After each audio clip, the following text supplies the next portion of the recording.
പ്രതികാരം. കേരളത്തിന് തീരാക്കളങ്കമായി മറ്റൊരു സ്ത്രീപീഡന ശ്രമം കൂടി. ഉഗ്രൻകുഴി എന്ന സ്ഥലത്ത് വീട്ടമ്മയെ ആക്രമിക്കാൻ ശ്രമിച്ചത് മൊയ്തു എന്ന ബ്ലേഡ് മാഫിയക്കാരൻ.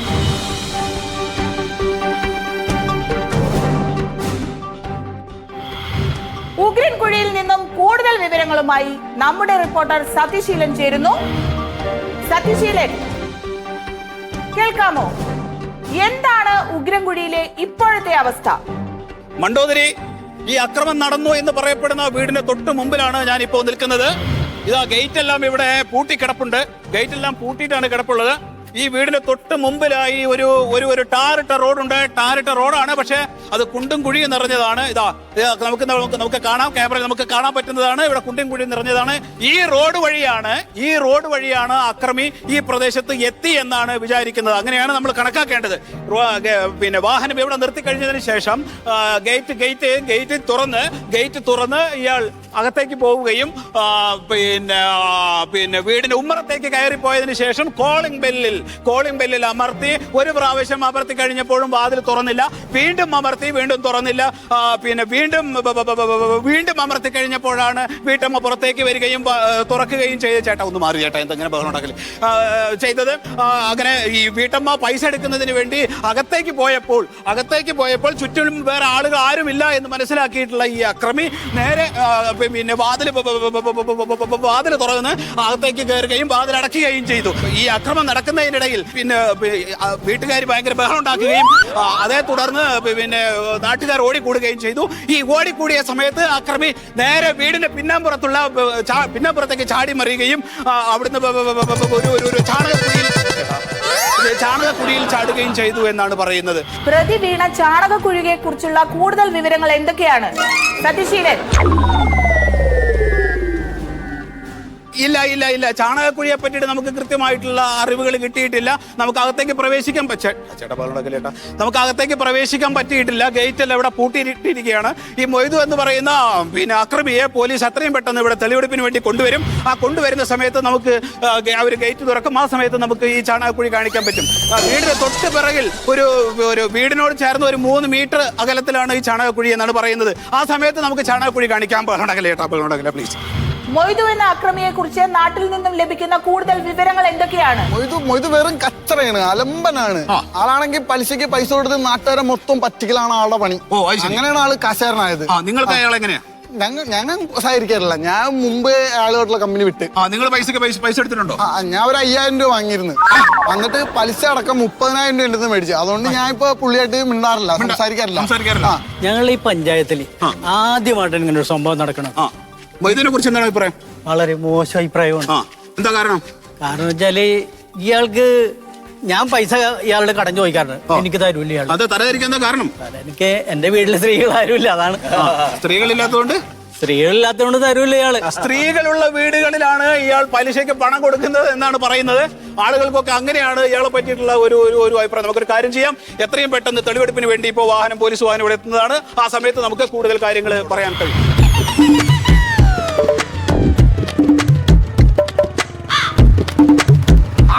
Good morning. നമ്മളിന്ന് മൺമൂസ് ബ്ലോഗിലൂടെ പരിചയപ്പെടാൻ പോകുന്നത് നമ്മുടെ ഉഗ്രൻകുഴിയിൽ നടന്ന ഒരു അടിപൊളി പീഡനത്തെ കുറിച്ചാണ്. ഈ പീഡനം ഇവിടെ നമ്മുടെ നാടിനെ ഇളക്കി മറിക്കുന്ന ഒരു പീഡനമാണ്. ഞാൻ നേരെ പോകുന്നത് ഉഗ്രൻകുഴിയിലേക്ക്. നമുക്ക് അവിടെ വെച്ച് കാണാം ഗൈസ്. ഹായ്. ഇരയുടെ വീട്ടിലേക്ക് വെറും 80 രൂപ, പ്രതിയുടെ വീട്ടിലേക്ക് 100 രൂപ. പ്രതി ബ്ലേഡ് മാഫിയ മൊയ്തുവിന്റെ വീട്ടിലേക്ക് വെറും 100 രൂപ. ചേട്ടാ പോവാ. അതെ, ഇന്നലെ പോയി. ഇന്നിപ്പോ പോലീസൊക്കെ അവിടെ വരുന്നുണ്ട് അന്വേഷണത്തിന്. ആർക്കും വരാട്ടോ, അടുത്ത ബസ് വന്നാൽ ഫുള്ള് തിരക്കായിരിക്കും. ഇപ്പൊ പ്രിന്റ് വേഗം വന്നോളൂ. 80 രൂപയുള്ളൂ പ്രതിയുടെ വീട്ടിലേക്ക്. ചേട്ടാ, ഇരയുടെ വീട്ടിലേക്കാണെങ്കിൽ 80 രൂപ, പ്രതിയുടെ വീട്ടിലേക്ക് 100 രൂപ. പോയി. അതെ, ബ്ലേഡ് മാഫിയ മൊയ്തുവിന്റെ വീട്ടിലേക്ക് 100 രൂപ. 100 രൂപ ആർക്കും വരാം. മൊയ്തുവിന്റെ വീട്ടിലേക്ക് 100 ഉറുപ്പ്യ മതി കേട്ടോ. മൊയ്തുവിന്റെ വീട്ടിലേക്ക് 50 രൂപ സുഖേട്ടാ. ഇവിടെ ഒന്ന് പതുക്കെ പറയടാ. ഈ വരണവരൊന്നും ഈ നാട്ടുകാരില്ല, വേറെ നാട്ടിൽ നിന്ന് ഓരോരുത്തർ വരുന്നത്. അവർക്ക് ഇപ്പൊ ഇവിടുത്തെ വാടക അറിയോ? 10 കാശുണ്ടായിക്കോട്ടെ. നമ്മളെ ഉഗ്രൻകുഴി പഞ്ചായത്ത് ഉണ്ടല്ലോ, ഫേമസ് ആയി. പിന്നെ ചാനലിലും പത്രത്തിലും ഇത് തന്നെ ചർച്ച. ഇന്നലെ തൊട്ടിട്ട് ഇന്ന് ഈ നിമിഷം വരെ ടിവിയില് പറഞ്ഞു തന്നെ അങ്ങനെ പറഞ്ഞോണ്ടിരിക്കുക. വായ കടയിലിരിക്കും വിറ്റിട്ട് ആഘോഷമാകട്ടെ. കുടുംബശ്രീയിലും അയൽക്കൂട്ടത്തൊക്കെ ഇത് തന്നെയാണ്.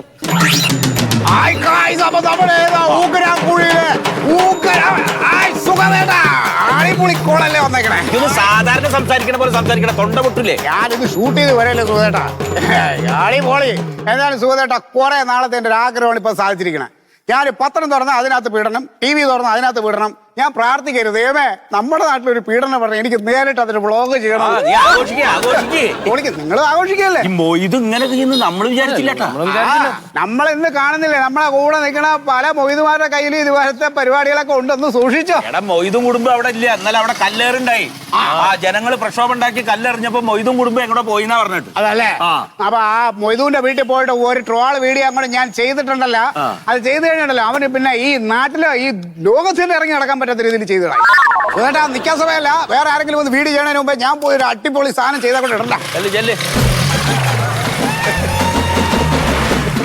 ഞാനേ ക്ലബ്ബിൽ പോയിട്ട് ഇതൊക്കെ ഒന്ന് പറഞ്ഞിട്ട് വരാം. ഓ ആയിക്കോട്ടെ. ഒരുത്തൻ മീഡിയ വഴി പരദൂഷണം, ഒരുത്തൻ ക്ലബ്ബിൽ നേരിട്ടിട്ട് പരദൂഷണം നടക്കട്ടെ. നിങ്ങൾ എന്താണ് കാണിക്കുന്നത്? എന്തേ നിങ്ങൾ എന്താണ് കാണിക്കുന്നത്? ഞാൻ ആൾക്കാർക്ക് കാഴ്ച കാണിച്ചു കൊടുക്കാൻ പോലേ. കാഴ്ച കാണിക്കാൻ കാഴ്ച നോക്കളാവോ? അത്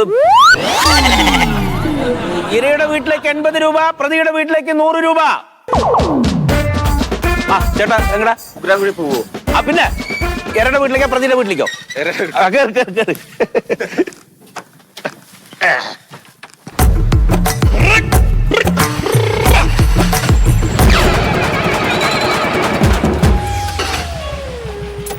എന്തേ ഉഗ്രൻകുഴി പോണം. ഉഗ്രൻകുഴി ഇരിക്കാം. വരൂ ഉഗ്രൻകുഴി ഇരിക്കാം.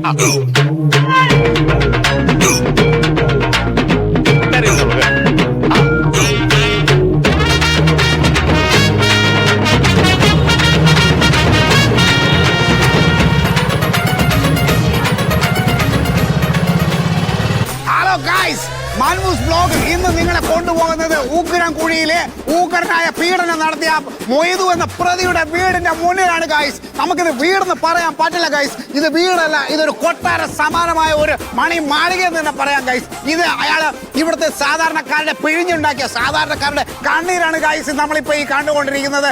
ഇയാള് എത്രത്തോളം സമ്പാദിച്ചു എന്നുള്ളത് നമുക്ക് ഇത് കാണുമ്പോൾ അറിയാം. ഇത് മാത്രമല്ല, ഇതിന് പുറമെ അയാൾക്ക് വേറെയും വീടുകൾ ഉണ്ടെന്നാണ് നമുക്ക് അറിയാൻ കഴിഞ്ഞത് ഗൈസ്.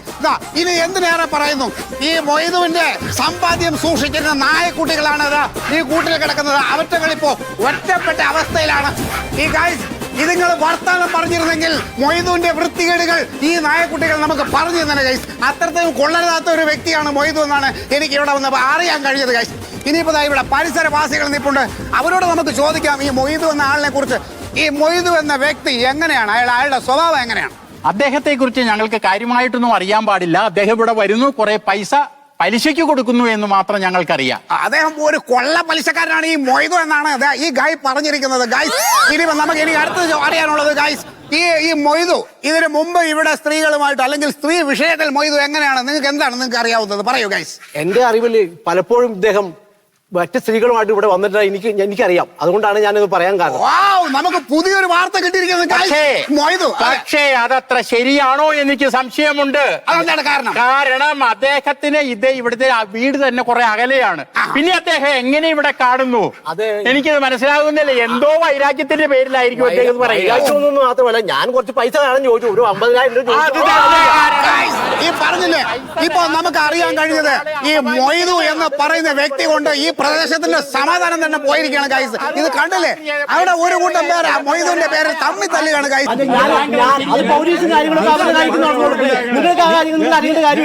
എനിക്ക് പറയാനുള്ളത്, ഈ മൊയ്തുവിനെ പോലെയുള്ള എങ്ങനെയുള്ള ഈ സ്ത്രീലമ്പടന്മാരെ നമ്മളെ പോലീസിനോ നീതിക്കോ വിട്ടുകൊടുക്കാതെ ഇവരെ നമ്മളെ പൊതുസമൂഹത്തിൽ കൊണ്ടുപോയി കവലകളിൽ കൊണ്ടുപോയി പട്ടിയെ തല്ലുന്ന പോലെ തല്ലി കൊല്ലണം ഗൈസ്. തല്ലി കൊല്ലണം ഗൈസ്.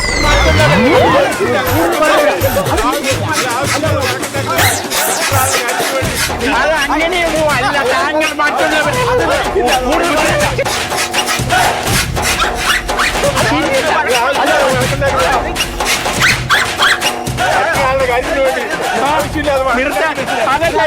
മറ്റുള്ളവരുടെ വ്യക്തിഗത ചെയ്യാൻ ഞാൻ സമ്മതിക്കില്ല. ഞാനുള്ള കാര്യം പറഞ്ഞു മാത്രം നിങ്ങളെ കാര്യം പറഞ്ഞാൽ ഭയങ്കര ചൂടാണെന്ന് പറഞ്ഞല്ലോ.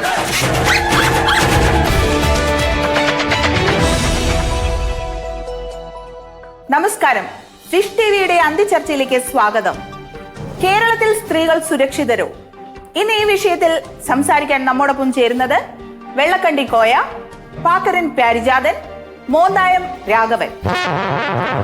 ഉഗ്രൻകുഴി പഞ്ചായത്തിലെ പുതിയ പ്രശ്നത്തിന്റെ പശ്ചാത്തലത്തിൽ ഈ സർക്കാരിന്റെ കാലഘട്ടത്തിൽ സ്ത്രീകൾ സുരക്ഷിതരല്ല എന്നൊരു വാദം ഉയർന്നു വരുന്നുണ്ട്.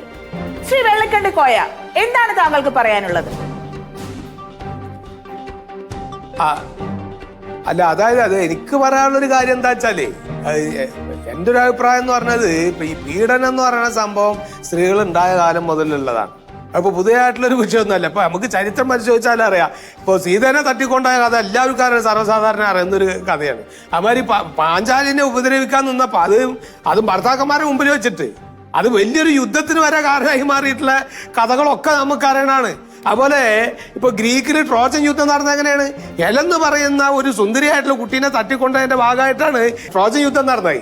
ഇങ്ങനെ ചരിത്രപരമായിട്ട് പരിശോധിച്ചാൽ തന്നെ ഈ സ്ത്രീപീഡനം എന്നുള്ള കാലങ്ങളായിട്ട് സർവ്വസാധാരണമായിട്ടുള്ള രീതിയിൽ നടന്നു പോകുന്ന ഒരു കഥകളാണ് അമ്മക്കൊക്കെ അറിയണത്. ഇപ്പോഴത്തെ പ്രശ്നം എന്താ വെച്ചാല് അത് ഇങ്ങനെയുള്ള കഥകൾ പെരുപ്പിച്ച് കാണിച്ചിട്ട് സർക്കാരിനെ കീർത്തി കാണിക്കുക എന്നുള്ളൊരൊറ്റ ഉദ്ദേശത്തോടു കൂടെയാണ് ഇപ്പൊ നടക്കണ ഈ കഥകളൊക്കെ എന്ന് സർവ്വസാധാരണ എല്ലാ മനുഷ്യന്മാർക്ക് അറിയണതാണ്. ഇപ്പൊ ഈ മൊയ്തു എന്ന് പറഞ്ഞ ഈ കക്ഷി പുള്ളി വലതുപക്ഷ അനുഭാവിയാണ് എന്നുള്ളത് സംസ്ഥാന ഇന്റലിജൻസ് വരെ പരിശോധിച്ച് മനസ്സിലാക്കിയിട്ടുള്ളൊരു കാര്യമാണ്. അപ്പോ അതിന്റെ കഥകളൊക്കെ എന്താന്നുള്ളത് നമുക്ക് വക്കതായിട്ട് അറിയാം. അതുകൊണ്ടാണ് അതിലൊന്നും ഇടപെടാത്തത്. ശരി, ശ്രീ പാക്കരൻ പ്യാരിജാതൻ, എന്താണ് താങ്കൾക്ക് ഇതേക്കുറിച്ച് പറയാനുള്ളത്? പറയാമോ? പറഞ്ഞോളൂ. മണ്ടു, വളരെ തമാശയായിട്ട് എനിക്ക് തോന്നുന്നു. വളരെ പരിണിത പ്രജ്ഞനും സീനിയർ നേതാവുമായ ഈ കോയ സാഹിബ് ഇത്തരത്തിലൊരു നിരുത്തരവാദമായ പ്രസ്താവന നടത്തുമെന്ന് ഞാൻ ഒരിക്കലും കരുതിയില്ല. കാരണം ഇവിടെ വളരെ ഗൗരവമുള്ള ഒരു സ്ത്രീ പീഡനം ചർച്ച ചെയ്യുന്ന വേദിയിൽ സ്ത്രീപീഡനം ലോകമുണ്ടായ കാലം തൊട്ടുള്ളതാണ് എന്നൊക്കെ പറഞ്ഞ് അദ്ദേഹം പുരാണമൊക്കെയാണ്.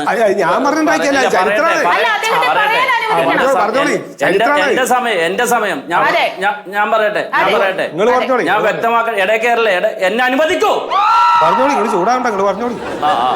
ഞാൻ പറഞ്ഞു വന്നത് വളരെ നിരുത്തരവാദപരമായിട്ടാണ് കോയ സംസാരിച്ചത്. ഇത് എന്തിന് ഇന്റലിജൻസിനെ പറയുന്നു, എന്തിന് ഏതോ തമിഴ് പടം റോജയിലെ യുദ്ധമൊക്കെയാണ് അദ്ദേഹം ഇവിടെ നിരത്താൻ ശ്രമിക്കുന്നത്. ഞാൻ പറയട്ടെ മണ്ടു, എന്റെ സമയം ശരിയായിട്ടുള്ള പറഞ്ഞാൽ മതി. ഇത് വളരെ നിസ്സാരമായിട്ട് പറഞ്ഞ ഭരണപരാജയം, ഇവിടുത്തെ ഭരണപരാജയം, സ്ത്രീ സുരക്ഷയുടെ പേര് പറഞ്ഞ് അധികാരത്തിൽ വന്ന ഒരു ഗവൺമെന്റിന്റെ കാലത്ത് സ്ത്രീകൾക്കും കുട്ടികൾക്കും ധൈര്യമായി പുറത്തിറങ്ങാൻ പറ്റാത്ത ഒരവസ്ഥ സംജാതമായിരിക്കുന്നു. ആഭ്യന്തര വകുപ്പ് പരാജയമാണ്. പ്രതി എന്ന് പറയപ്പെടുന്ന ഈ മൊയ്തു എന്ന് പറഞ്ഞ ആൾ അവരുടെ പാർട്ടിക്കാരനാണ്. ഞങ്ങളുടെ അന്വേഷണത്തിൽ ഇവരുടെ പാർട്ടിയുടെ ജാഥ പോകുന്നത് അദ്ദേഹം നോക്കി നിന്നിട്ടുണ്ട്. പല പരിപാടിക്കും അദ്ദേഹം പിരിവ് കൊടുക്കാറുണ്ട്. വ്യക്തമായിട്ടും ഈ ഭരണപക്ഷ അനുകൂല സംഘടനയുടെ ആളാണ് ഈ മൊയ്തു. ഇദ്ദേഹത്തെ സംരക്ഷിക്കുന്നതിന് വേണ്ടി മാത്രമാണ് ഇല്ലാ കഥകൾ പ്രചരിപ്പിച്ച് ഈ വിഷയത്തിൽ നിന്നും പൊതുജനത്തിന്റെയും സമൂഹത്തിന്റെയും നിയമപാലകരുടെയും ഒക്കെ ശ്രദ്ധ തിരിക്കാൻ ശ്രമിക്കുന്നത്. ശ്രദ്ധ തിരിക്കലൊന്നുമില്ല. ഇത് സത്യസന്ധമായിട്ട് കാര്യങ്ങൾ പറഞ്ഞാണ്. പിന്നെ ഇപ്പൊ ഇതൊന്ന് വഴുതി പോവാൻ വേണ്ടിട്ട് ഞാൻ പറയട്ടെ, ഞാൻ പറയട്ടെ, ഈ സ്ത്രീ പീഡനം നടക്കുമ്പോ അല്ലേ നിങ്ങൾക്ക് ഈ വെപ്രാളും ഈ പുകഴ്ത്തലും ഇതൊക്കെ നടക്കുന്നുള്ളൂ. എത്ര സ്ത്രീ പീഡനം നടന്നു എന്ന് നിങ്ങൾക്ക് അതിന്റെ പിറകെ തന്നെ നിങ്ങൾ ഈ ചാനലുകാർ എന്തിനു ഓടി നടക്കുന്നു? എന്തെല്ലാം കാര്യങ്ങൾ ഈ നാട്ടിൽ നടക്കുന്നുണ്ട്, അതൊന്നും നിങ്ങൾ ചർച്ച ചെയ്യുന്നില്ലല്ലോ. ഈ പുരുഷ പീഡനം നടക്കുന്നില്ലേടാ, എന്തുകൊണ്ട് അത് ചർച്ച ചെയ്യുന്നില്ല? ഈ നടന്നതെല്ലാം സ്ത്രീ പീഡനങ്ങളാണോ? അതിന്റെ ഉള്ളിലേക്ക് ഇറങ്ങി ചെന്ന അത് സ്ത്രീ പീഡനങ്ങളല്ലാത്ത പലതും ഉണ്ട്. പിന്നെ അല്ലാതെ എന്താണെന്നാണ് അതിന്റെ ഇടയിൽ പലതും നടക്കുന്നുണ്ട്. എന്ത് നടക്കുന്നു? പീഡനങ്ങളല്ലാതെ നടന്നിട്ടുണ്ട് പലതും. അവസാനം പറയട്ടെ, എന്നെ പറയാൻ അനുവദിക്കൂ.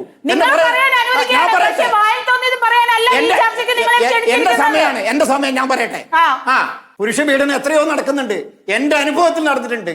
എന്താ സ്ത്രീകളെല്ലാം നല്ലവരാണോ എന്ന് എനിക്ക് അഭിപ്രായമില്ല. സ്ത്രീകളിലും മോശപ്പെട്ടവരായിട്ടുള്ള ആളുകളുണ്ട്. നിങ്ങൾ എന്താണ് ഈ പറയുന്നത്? നിങ്ങൾക്ക് തോന്നിയാസം പറയാനുള്ള സ്ഥലമല്ല ഇത്. തോന്നിയാസല്ല, എന്റെ അനുഭവത്തിലാണ് ഞാൻ പറയുന്നത്. സ്ത്രീകളെ അങ്ങനെ മോശമായി ചിത്രീകരിക്കാൻ പറ്റില്ല. സ്ത്രീകളെ മോശമായി ചിത്രീകരിച്ചിട്ടില്ല, സ്ത്രീകളെ അതല്ല, അതൊന്നും ഇവിടെ പറഞ്ഞിട്ട് കാര്യമില്ല. ഇപ്പോ സ്ത്രീ പീഡനത്തെ കുറിച്ച് നമ്മൾ ഇവിടെ ചർച്ച ചെയ്യുമ്പോൾ പുരുഷ പീഡനം രാഘവൻ സാറ് പറഞ്ഞതിൽ അർത്ഥമില്ല. ഇപ്പൊ രാഘവേട്ടന്റെ ഭാര്യ പീഡിപ്പിക്കുന്നുണ്ടാവും. അതിപ്പോ എല്ലാവർക്കും എല്ലാം സഹിക്കാൻ കഴിയണമെന്നില്ല. കുളിക്കാതെ മുടിവെട്ടാതെ വൃത്തിയില്ലാതെ നടക്കുമ്പോൾ ചിലപ്പോൾ ഒരു ഭാര്യ ഭർത്താവിനെ പീഡിപ്പിച്ചു പോകും. അത് എല്ലാ പുരുഷന്മാരുടെയും അവസ്ഥയാണെന്ന് നമുക്ക് വർത്തിക്കാൻ കഴിയില്ല.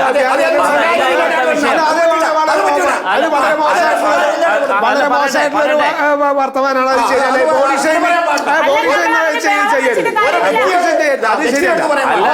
തീർക്കട്ടെ, ഞാൻ പറഞ്ഞു വരട്ടെ.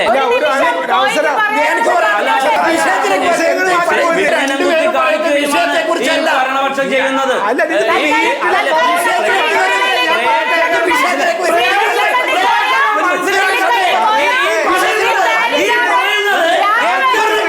എന്താണ് പറയുന്നത്?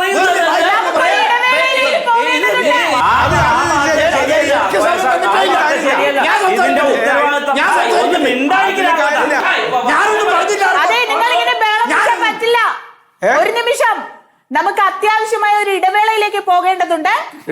ഇടവേളയ്ക്ക് ശേഷം തിരിച്ചെത്താം.